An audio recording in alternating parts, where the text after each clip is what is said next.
By creating a film of this type, it's my personal and virtually undocumentable feeling that this is only going to, again, cause people to say, well, gee, look at that design. I can do better than that. And they're going to try. And that's what we don't want.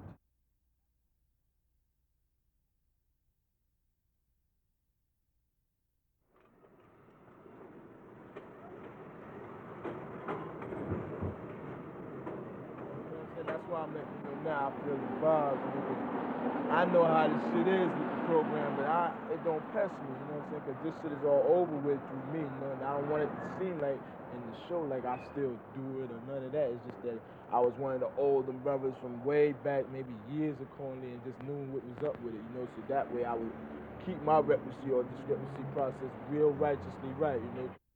Even worry about it though, cause you know I don't even think about this no more, man. Cause you see how it look now anyway, right? That's what I'm Ain't saying. really We gonna about do our that. thing, That's you what know. I'm saying. You know Just it. don't let nobody know until they just see it for themselves. You know it. That's what I'm saying. When they see ours, our whole car is always crushing. You know. We was the monsters. You know what I'm saying? Yeah. Always the kings of this line. Stuff man. like this here, we won't have no problem. You know it. Burning that up. Word, man. They always came to me with paint, whatever, and say, yo, Case, man, hook me up this and that, hook me up with style. I did it. I gave him style. I had so much style from having so much spark of charisma, you know, wisdom and knowledge plus understanding behind it, you know. You know, they came to me for style-wise, and I didn't mind generating my generosity, you know, so I did it. You know, I felt as though if I did this, it's like doing a good thing and favoritism to myself as far as good luck-wise or whatever, you know. So I done it. See how I'm always doing my computers, right? Like connectors. Then you see how I got the smoothness camouflage, like you see how A look like camouflage, real neat and dipping through there with the S and things. You know that shows you that odd and even, like yeah. There you go, the fawns. Look at the fawns. Word. There you go. The fawns. Look at that nigga. That nigga loves the And you movie. know it's us, the Cold Crush. You said something right there. That's right. That's it.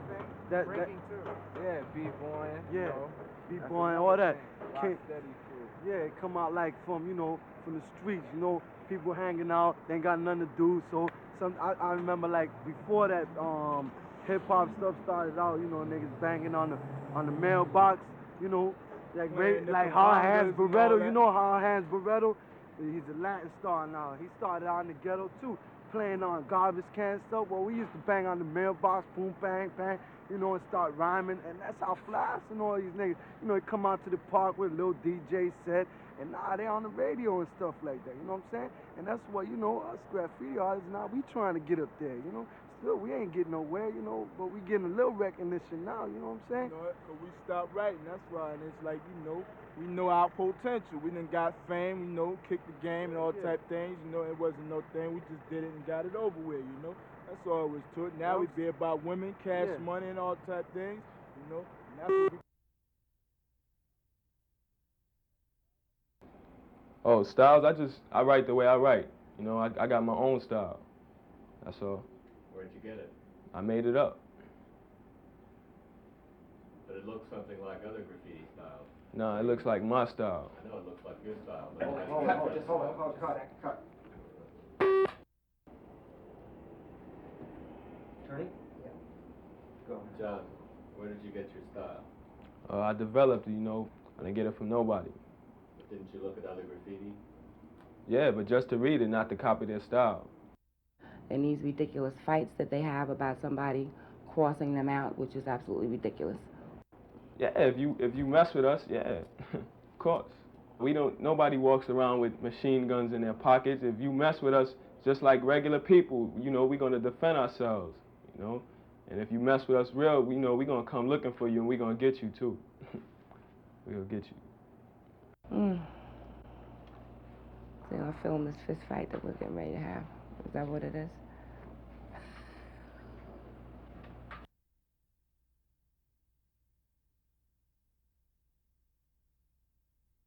I guess it's pretty much like anything I would do on a train, I would do on canvas or I choose to paint on. I'm still using spray paint. I'm still using like the same basic technique as painting trains, just about. I think it's pretty much the same thing. It's just been scaled down much smaller.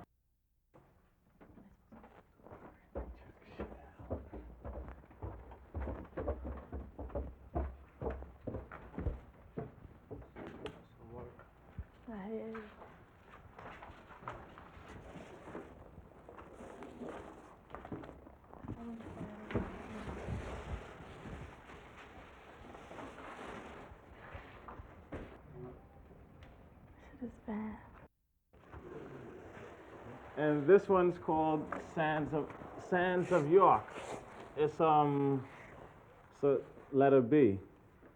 There's a painting under this that I went over that I did in 1980. I didn't actually like it. It was called I Love New York. But I decided to paint this over it. I like it much better now. I could scale down letters like pretty easy. You know, I did pieces probably almost this size on a train with Aaron. We're really doing like some real like small pieces. Like they look like they were like chiseled into the subways because the way they had the 3Ds going down, and actually like way below the window. I have really no problem in scaling them down to canvas. Compared to like a piece on a train, this is like it's like a miniature dude. Okay, go ahead. And this one, me and a fellow named Ramel Z did. This one is the armored letter E, and he sort of has his own beliefs about that, and why he arms letters. What, to arm a letter? Yeah. Just so it could defend itself, actually, because he says the Christians put a Catholic symbol on the letter, and the only way to destroy a symbol is with a symbol. So in order to destroy a symbol, you have to arm a symbol, and he thinks by arming letters, this Christian symbol will be destroyed. I hate getting into Ramelzi's religion and shit. It's like too deep for me and shit. Ramelzi would smack me for even saying something like that, I think. This is an arrow, which is actually fires, and this is like some type of like maybe machine gun you would have. It actually shoots rays. And this thing is also like a machine gun. And this piece right here, this is like this like gauge or hinge. And this thing is supposed to actually do a full 360, so it could even like defend itself from behind or side or that whatever. If it was actual, you know, if it was real, this would be a weapon. This would be a tank, actually, as he would put it. And this particular letter would be able to defend itself from like writing graffiti on trains and like trying to take an art class. You know, it's like, well, I just couldn't do it. You know, I couldn't see myself doing it. So I never really took an art class. But then, okay, see, like, then there's like a graffiti, it's not really lore, but it's like if a dude's like using your style, you definitely know it, and like everyone else knows it, you know. But in art class, it seems like that's accepted or something, you know, to like use other people's ideas. I mean, mostly all the writers who write now have been busted once already, or twice, or what have you, you know. As before, like in old writers, like if you got busted, you just quit, you know. You didn't want to be out there like getting busted, you know. That was like, I mean, that was like, I mean, you didn't know the yard, or you just didn't know what you were doing, or something, you know. If you got busted, and that's how like old writers look at it, actually.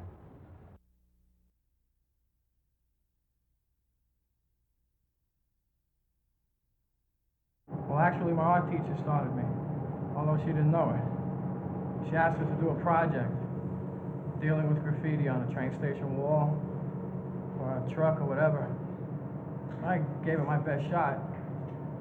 And one day I was writing on a lunchroom table. A kid comes over to me asking me what it was. I started bragging about the graffiti I was doing. Pulled out a pilot and he showed me what real graffiti was all about. From that point on, I was just more intrigued by it. and then knowing it was like wrong to do, being a kid and all that, naturally you're inspired to do something secretive and against rules and regulations. There was always that mischievous thing about it, knowing that it was against rules and regulations, but still knowing you can get away with it secretively, and still gain recognition out of it. A lot of people didn't care for it, but there was a handful of people that still did, and those are the people that kept it alive. People like Cliff and Vinny and like Superstrut, Stem, T. I could go on forever, like naming old names. It's like, you know, ask Blade. I mean, why does he still write? I mean, he's been writing longer than me, you know?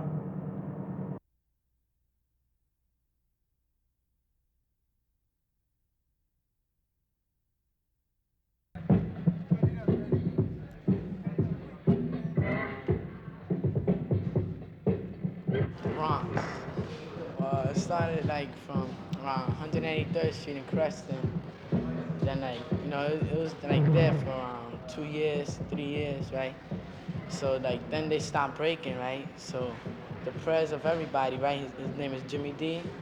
He told me to make a division in Manhattan. So then I made one over here. And like most of the people stopped from the Bronx already, but some of them are trying to come back now, you know, because they hear that people are making money doing it.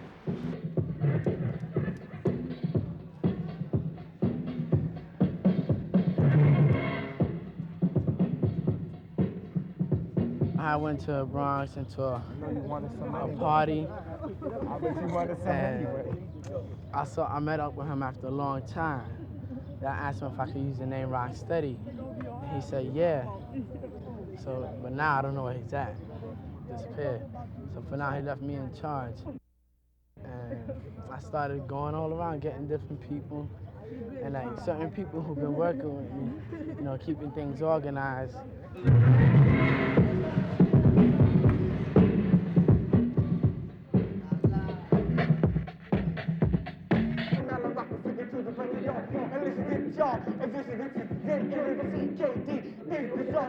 I went to school, the one that really Master Float Master, they call him Master Float.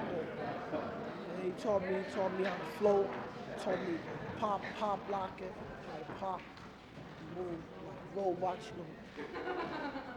you know. I just learned it about 2 weeks ago. I'm getting good about a minute. Where did it come from originally? California. Like LA.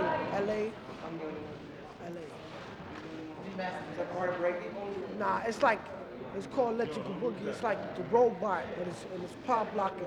You do a move and you like hold it, and you like move back, and then you start floating. And you come back, you know, you stop, do lean or something, and you just float and stop. And when you pop, you lock it, you hold it there.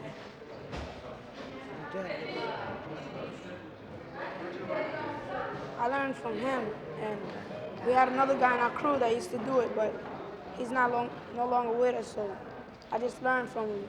And once you get to know, it's easy. This guy's called Mr. Freeze. Where's he from? He's from Paris.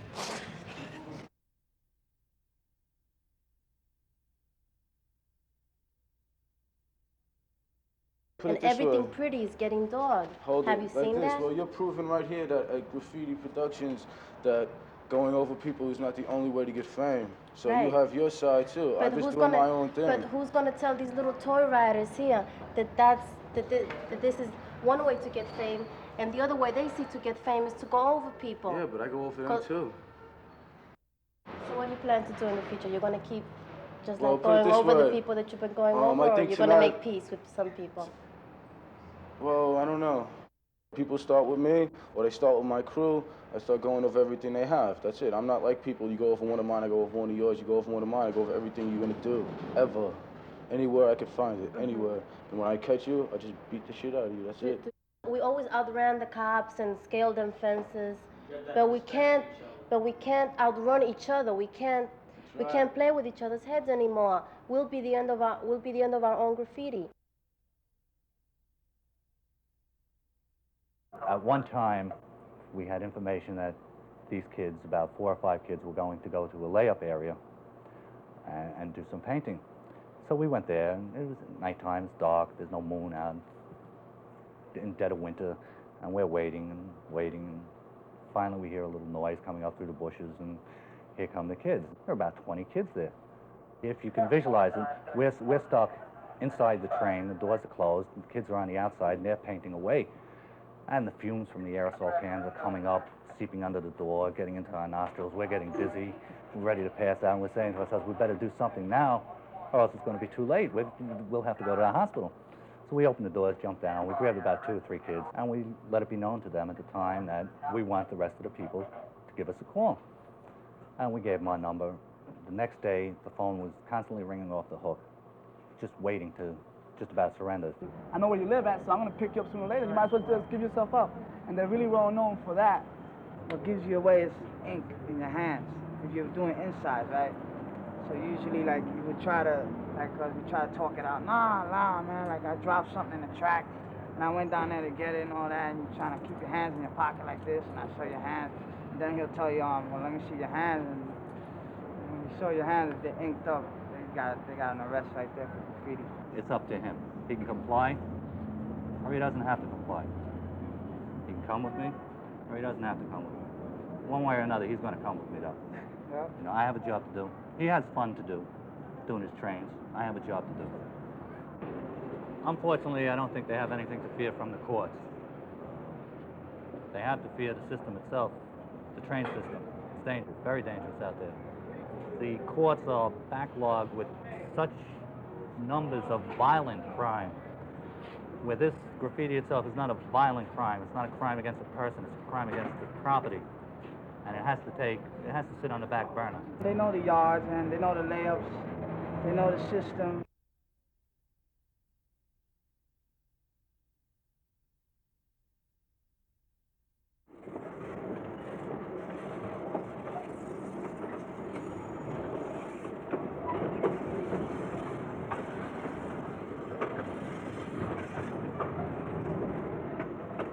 Usually I do my pieces in between the lanes, if anything. You only got like a 4-foot distance in between. You gotta stand on 1 foot on one train, 1 leg on the other train. And it's kind of hard to vision the whole piece between 4 feet just to stand back. You gotta get used to it. Once you're used to it, you're able to proportion your pieces to the right size. All I know is it takes anywhere between 15 and 20 cans to do a full car. I like to color mine in solid, so I use approximately 20 cans myself. In the case of doing it top to bottom, you can either open the window and hang on the windows, open the door, you can hang out the door and fill in the top. Even one time, I even used one of those suction cups that, window glass people carry, put in windows. Put it on there, suck it on there, and just hold on to the window as you paint. Hey, this train I must have painted 2 weeks ago. Brand new, they already painted over it. One solid silver paint job. On the other side, I already have another piece on the other side, as a matter of fact. They paint right over your work. They leave you working the windows. They're not buffing no more, they're just repainted. Yeah, this guy used to be king of the line 2 years back. Sly 108, alias known as MC.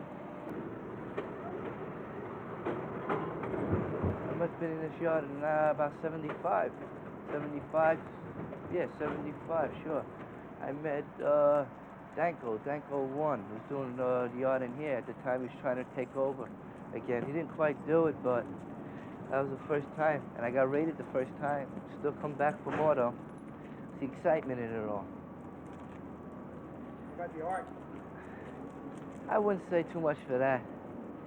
It's just a matter of how many pieces I could put up. I really can't say that it's art.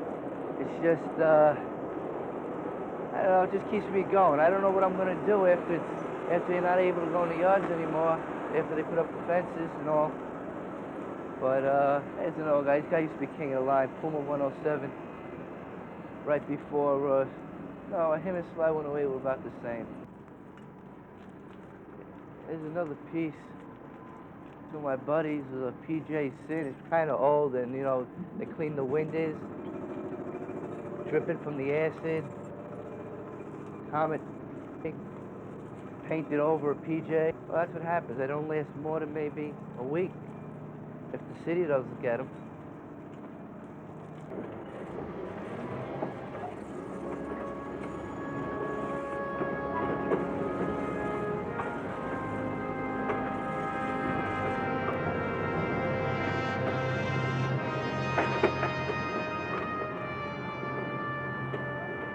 It would be so cool, like if you could just get a graffiti writer or a young graffiti writer who you think would be like into it, or you just think he'll be writing like for a number of years, and just like film him through his like stages of like, you know, like step 1 and like step 2 or whatever stages he goes through.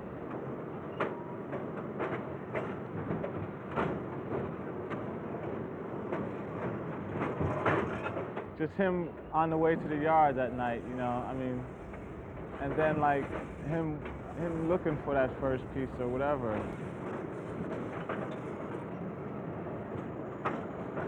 To have like that kind of documentation of a graffiti writer.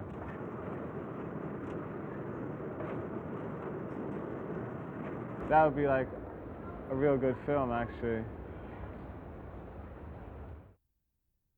Well, it starts in darkness.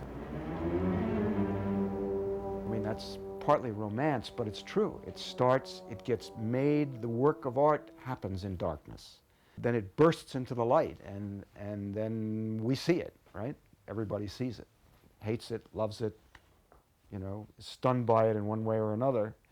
And that's kind of the feeling that I wanted to express at the beginning of the film. Henry is a very low-key person. Henry's wife, Kathy, is an actress and a very dramatic person. I remember we were having dinner one night, and we'd been kind of kicking this around, and what would this film be about? And Henry was saying, well, you know, it really is, there's rap music, and there's, and I kept thinking, well, where are the boundaries here? And is this, you know, how do we write the proposal to raise the money for this? And Kathy launched into this incredible, unbelievable aria. I still think of it as an aria, about the drama of this, of going into the tunnels, going into the layups, risking your life to paint a whole car in the middle of the night. And I thought, yeah, it's an opera. That's what it really is. And the music makes it an opera. And the dance makes it an opera. This is theater, and it's theater that's happening in real life in my city. And then I really felt it as a film. We may have forgotten and what terrible condition the subways were in, along with the rest of the city and its infrastructure at that time. The subways were a garbage dump, essentially. It was a vacuum of attention on the part of the, you know, civic authorities of the city. And you could argue that what graffiti artists and graffiti writers and taggers were doing was they were filling this vacuum the way they knew how. And in the course of doing it, discovered a capacity in themselves to make something that was transcendent. I didn't only want rap music in the film, didn't only want the music that was, I wanted a lot of that, but I wanted another element that would make it feel like a movie. And I had seen Excalibur, actually. John Borman's, a couple of years before that, I had loved the way he had used Wagner. It was marvelous. So Sam Pollard, the editor, and I, you know, we started putting this opening sequence together and didn't know if it was going to work, right? Sam had a class, and he was teaching them film editing. So he brought these kids in when I wasn't there, and when I showed up, he said, "Oh, Tony," he said, "I had these kids in here the other day." I said, "Yes." He said, "I showed them what we're doing." I said, "What'd they say?" He said, "Well, one kid looked at it and he said, Excalibur." He said, "Oh yeah, that's the music from Excalibur." And I thought, yeah, exactly. That is what, so to them now it's a movie. In the 1970s, New York graffiti, rapping, and breaking became the prime expression. A friend of mine was a documentarian, saw the film, and he said, "God," he said, "you've done things with music that nobody's ever done in a documentary before. And, it's astounding and amazing. You know, but that awful narration," he said. You know the How other could you do that? the other thing about the narration is that he sounds enough like me that really I keep coming. People assume lots and lots and lots of people assume that it's me. I moved to New York in the end of 1972. I was a sculptor, and I think I was on the verge of a career change that I wasn't at all conscious of. And these extraordinary cars are coming through the stations, and I was commuting every day, and I couldn't wait. I couldn't wait to get on the train and see what was going on. I thought, wow, this would be great to try to take pictures of this. Somebody should be, documenting it. And the pictures that I took were these segmented pictures, which I then made a composite out of in my studio afterwards. I took them in sections. As a sculptor, one of the things I had to do all the time was create sites for proposals. And you make your little model and you put it in a diorama, and you create the environment around it by going up to the site and taking pictures, panoramic pictures, and then splicing them together. So it just came totally naturally to me. Take a picture, jump, take a picture, jump, take a picture, jump. And this one I took 5. I would get information. And I would be told the next day, when somebody did a piece, I'd get on my answering machine. Yo, Henry, this is Last. I bust out a rooftop on the 6th line, bright colors. And so I would know where to go. And I would get there right away, and it really increased my chances of getting it. Because, it's a big system. You go up sort of randomly waiting for trains to come in, you spend all day and you might not get anything. So if you know where to go and what line it's on, it really helps. I had taken pictures for about 3 years before I ever consciously met a graffiti writer. I think at 79. Another kid was on the platform doing the same thing I was, and he was the one who said, go to the writer's bench, because all the writers hang out there. For months they thought I was a cop. And because who else? Middle-aged white man, what's he doing up on the platforms taking pictures of graffiti? What's he doing getting to know graffiti writers? If it wasn't sort of for a major bust, intelligence and then getting everybody together in one spot and calling in the troops. I was doing the fill-in. I was like the toy. And this was the apprenticeship, right? You'd go out with the 18-year-old old master of graffiti art, and that way you would learn to paint. Well, after photography came along and began to be used, and especially with my pictures, I had such a big collection of a lot of the master's work. Kids would come to my studio and they would be able to sit and study it. So it sort of changed the way the whole process took place. And that's why, when we talk about Case and his camouflaging the letters, he was determined to make it so complex that even if you had a camera, I don't think you even be able to read it. Koch, Ravitch, and Cap gave us the plot of the film. It didn't have a plot up to that point. It was just a survey of, I had no idea of how it would come together. When I was fresh, it was a brand new burner. It only ran for 2 days, And he didn't even get a chance to run on the line, just like, After one of these interviews with somebody complaining about Cap, Tony would say, we can't use this unless we have Cap. This is meaningless unless we have Cap. It's just one-sided of a hand clapping, We need to have Cap. And so I'm rolling my eyes and going, oh my God, you know what that means, because I know what that means. That's the last thing in the world within the subculture you want to do is give him fame. So I was against it, and I was taking the side of the writers and not even mentioning it to the writers. Were you also concerned about the anthropologist, intervening in the activity of the culture? No, I'm not altering? that pure. And I was intrigued by Cap too, because I'd never met Cap. I knew people who knew him, but I'd never met him. I gave in, basically. So through the grapevine, I knew how to get to him. He had friends who were playing a double game too, pretending not to know him, but who knew him and were actually friends of his. And friends who shall be nameless. Friends who shall forever remain nameless. So through these connections, I found him, and he was more than happy to be a part of this. But he said from the get-go, he said, you can't film my face. I said, okay, and I'm telling Tony he's going to wear a ski mask, and Tony's going, no, it's just not working, it's not going to work. You can't wear a ski mask. But we have to do it anyway because it's better than nothing. So on the appointed day, he comes and no ski mask, And when I brought it up to him, he said, don't worry about it. People don't know what I look like until now. Until they start going to the movies. They're gonna see my face. Big deal. I'm glad I got Cap. I paid a little price, but I'm glad I got Cap. It's, you know, people still feel betrayed by it. I get that all the time. We knew that it was an amazing phenomenon, and we knew that the film that we were making was showing the world something, you know, that the world generally wasn't aware of, and that this would have some kind of impact. I don't think we had, you know, the sort of vision to understand the extent of it that it would become. Because of the photographs, it's been like a visa to another world that never in a million years would I have ever gotten into.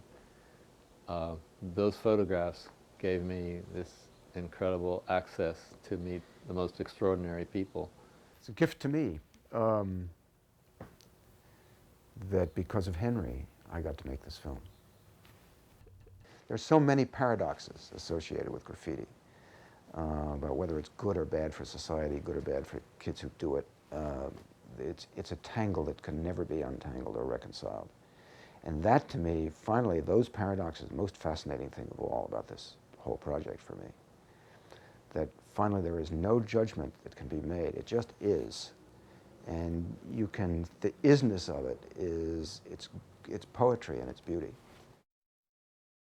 Star Wars had a very strong concept. There was a little question about whether how fair it was going to be. Did you want to present both sides of the issue? I always remember very distinctly Case. And I remember the material of Case walking into the projects, you know, and yelling out to the people, and then the camera pans up, and then we're inside looking at him as he's creating one of his masterworks and stuff. And for me, you know, growing up in East Harlem in the projects, I connected. Case and that group, they really stuck out to me. That was a great scene. Yeah. One of the few scenes that cut very quickly and very easily. Well, Tony had me rework it a few times. Well, Tony has everything reworked. And what happened with the guy with his mother, who was always in the... Oh, that was incredible. You know, that we interwove throughout. That's one of the big structural things that I think we finally came up with, which worked beautifully, but it took a long time. Well, should it be in front of the scene or behind the scene? Should it be in front of the scene or behind the scene? Mary, who started as an apprentice, by the time she left the film, which was approximately 1 year, I think, of working, roughly from promo on, was an editor. I love the Wagner. I love when the trains come out and the music is, oh, it's so powerful and big, you know, and monstrous. And then that cut to the hip hop music is fantastic. That's one of the great music cuts I ever did. It was Tony's idea. It was a great cut. Pump, pump, pump it up, pump me up. After the old gentleman says, it said his nom de plume. I'm a wanderer. We tried so many different things in terms of speed and tempo and changing music and cutting different phrases out of music and stuff and bringing them together. There are no rules that you can follow, and that's one of the reasons I like the independent documentary film. We would cut something, I would cut something, and Victor would recut it, and Mary might recut it, you know, and then it would come back to me and I'd cut it again. Remember we went to lunch and I said, what do we do now that the money's run out? We Working, keep going. Because otherwise we didn't have a film, and That's if you don't right. have a film, why do we start in the first place? Yeah. When you see the result, when you see the reaction to it, I mean, if you go flash forward 19 years later, and I have students who I advise come to my class and they'll come to me for advisement, and they'll say, you know, did you do that film Style Wars? I say, yeah. And they say, wow, that's one of the great documentaries. You know, and even my sons, who don't usually look at my films, they like that film. What was the biggest struggle that you had? Biggest struggle was always you, Tony.